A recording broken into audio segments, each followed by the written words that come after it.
Buenos días. Hoy hablaremos sobre la terapia centrada en la persona propuesta por Carl Rogers. Primero hablaremos sobre la historia. Carl Rogers nació en 1902 y falleció en 1987. Proviene de una familia sumamente conservadora. Nació en Chicago y sus primeros estudios los realizó en ciencias agrícolas, posteriormente la teología y por último la psicología. Realizó sus primeros trabajos con niños en una universidad de Nueva York, en la cual rechaza la idea de Freud, es decir, el psicoanálisis, y no se siente conforme con el conductismo. Es por ello que crea la terapia centrada en el cliente y la pone en práctica en inicios con población esquizofrénica, centrándose principalmente en el ser humano. Su idea básica es que las personas tienen recursos como autocomprenderse y cambiarse. De esta hipótesis nace la terapia no directiva, como reacción a la psicoterapia en que los terapeutas tienen mucho poder, más representativamente del psicoanálisis o de la terapia conductual.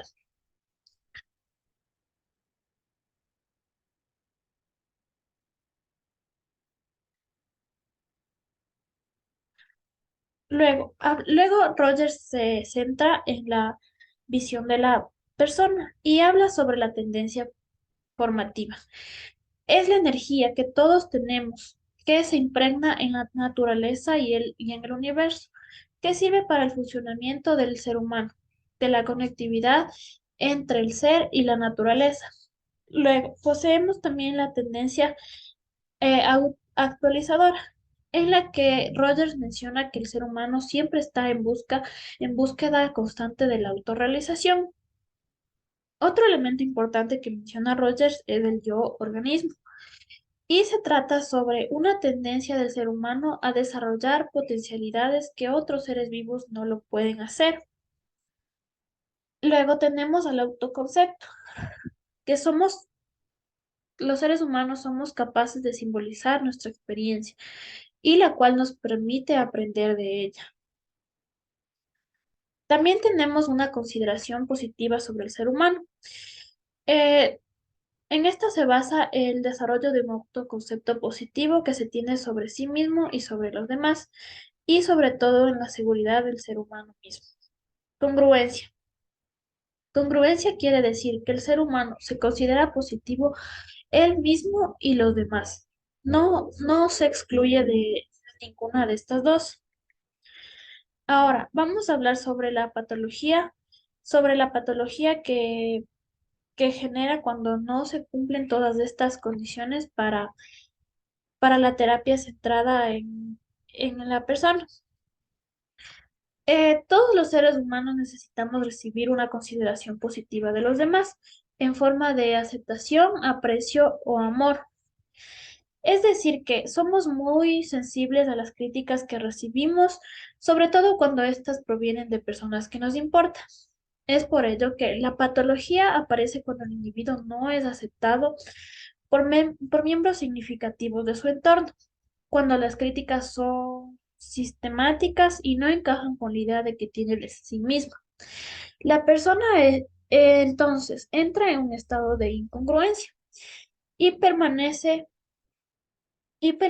fiel a sus creencias y valores. Es aquí donde aumenta el riesgo de ser rechazado por los demás. La alternativa a esto es que la persona va a ser aceptada por el entorno, pero sin que ella se acepte a sí misma. En esta situación, la persona termina por centrarse en una búsqueda constante de la aceptación externa, renunciando a seguir en contacto con su propia experiencia. El estado de incongruencia se debe entonces a que el autoconcepto no es compatible con la tendencia del organismo a desarrollarse. La tendencia actualizadora ya no se dirige hacia el exterior, ahora se enfoca el yo para protegerlo ante las experiencias negativas. El resultado de toda esta rigidez que se manifiesta cuando la persona trata de encajar con otras creencias, otras experiencias, es que se vuelve un yo más rígido, conectados por creencias inflexibles que no son propias del ser. Y se desarrollan mecanismos de defensa como la negociación y la racionalización. Ahora, hablaremos sobre el tratamiento que se usa para la terapia centrada en la persona. Como objetivos es necesario primero hablar de la tendencia actualizadora, que es direccional, y las direcciones que conduce a esto son específicas de cada persona. No se puede trabajar igual con diferentes personas. Cada una de estas persigue sus fines y estos van a depender de su historia, del pasado y de otros mecanismos, de otras situaciones como el contexto, etcétera. Eh, estos objetivos se rigen bajo las siguientes condiciones, que son la apertura a la experiencia, la cual somos capaces de escucharnos a sí mismo y a los demás. Tenemos la capacidad de estar en contacto con las emociones. Luego tenemos la habilidad para vivir plenamente en cada momento, que se deriva de la confianza y de la apertura a la experiencia. Luego tenemos la confianza con el contacto con la experiencia, la cual guiará en el proceso de actualización. Luego tenemos a la libertad y a la responsabilidad, que son acciones y consecuencias de los actos que realizamos. Como muy importante también tenemos la creatividad, la cual permite adaptarnos a las condiciones cambiantes de la realidad. Luego tenemos al terapeuta, como características del terapeuta ante la terapia centrada en la persona.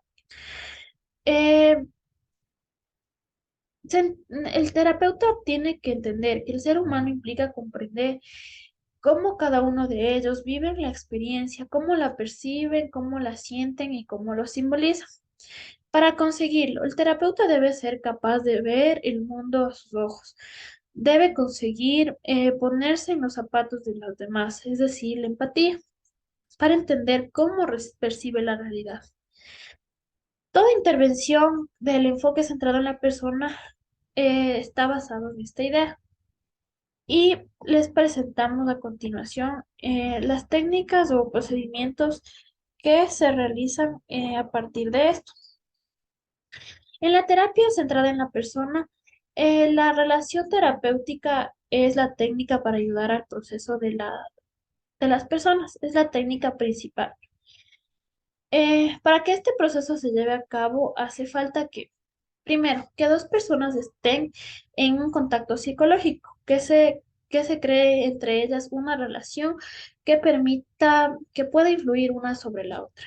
Un cliente en estado de no congruencia, de no concordancia entre su autoconcepto y su experiencia, una persona que está pasando por una crisis en la que experimenta vulnerabilidad, angustia por el bloqueo de sus tendencias actualizadoras, pero que a pesar de ello sigue siendo experta en sí misma y en ella están todas las potencialidades para seguir adelante. Es necesario de un terapeuta en estado de congruencia, una persona con actitudes sólidamente establecidas en las que se basa la interacción con el cliente.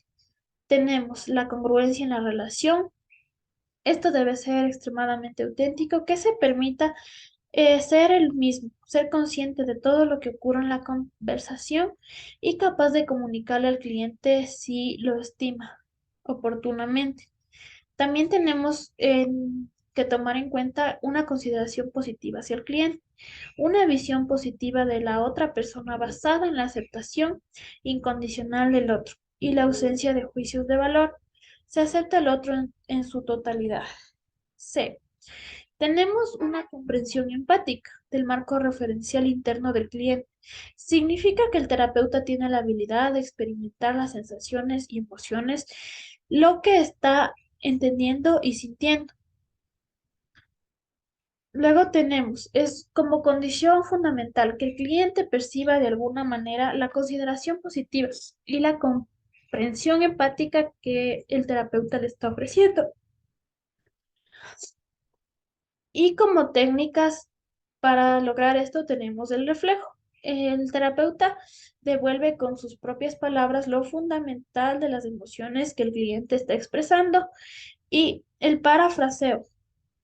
Devolver a los clientes un resumen de lo que va entendiendo. Muchas gracias.